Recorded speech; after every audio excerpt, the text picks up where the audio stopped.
now we can alert text value. Okay, so we're just using get element ID and then we're putting value on the end. So let's just test if that works. Let's refresh. We'll type in test, click submit, and it's not working. So let's go back and see what we might be doing wrong.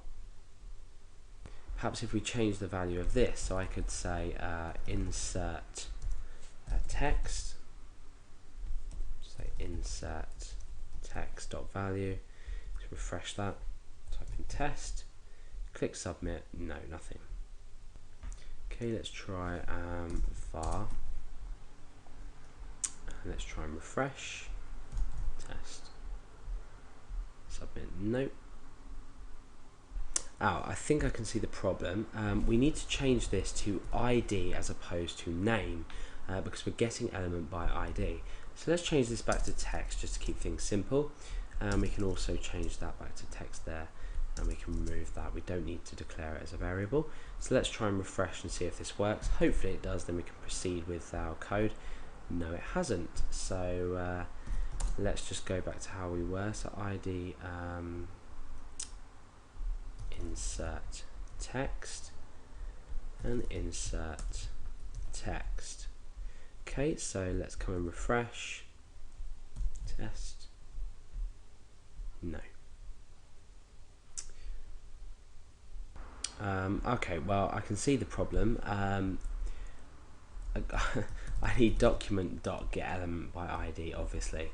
So now this is fixed. Let's go and preview this in our browser. So I'm going to type test in here, click on submit, and nothing's working. This is annoying. Insert text. Let's change this back to name because I think that might be the problem now. Let's refresh. Test. No. So document.getElementID.value, insert text. Name. Get rid of that. And let's change, let's see if that works.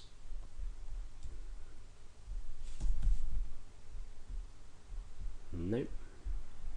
Okay, so maybe this to ID.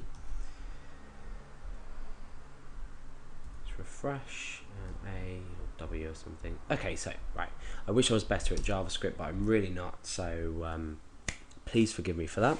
Okay, so there's probably lots of you screaming at the screen at that point, telling me what I was doing wrong. So now we've tested our value. We know how to get our value. Eventually, we've got this element by ID insert text. I'm actually going to change this back to text now because I'm going to keep things simple for the purposes of the tutorial.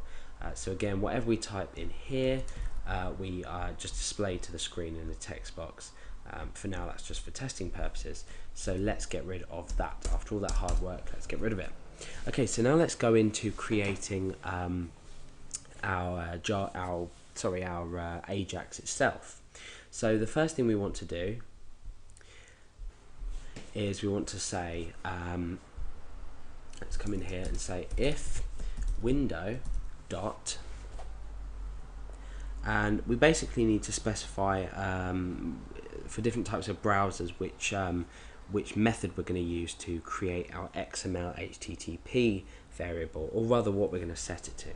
So we say if window.xml HTTP request, and then we come down and we do something if that's true. Otherwise we do something if that's false. So what would we do if it's true? Well, we set a variable called XML HTTP equal to a new XML HTTP request.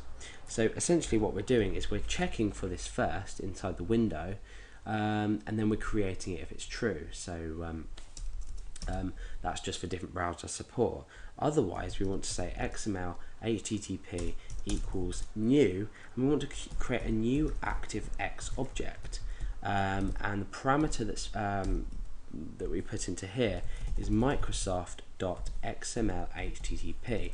Now bear in mind while I'm writing this code that everything I'm writing is case sensitive. So for example, this XML HTTP request object is in capitals for XML, and then a capital H, small TTP, a capital R, and then the rest of request is small. So ensure that for everything you write inside of here, it's bear in mind that it's case sensitive. So if you end up with it not working, just double check the case next to what I've done.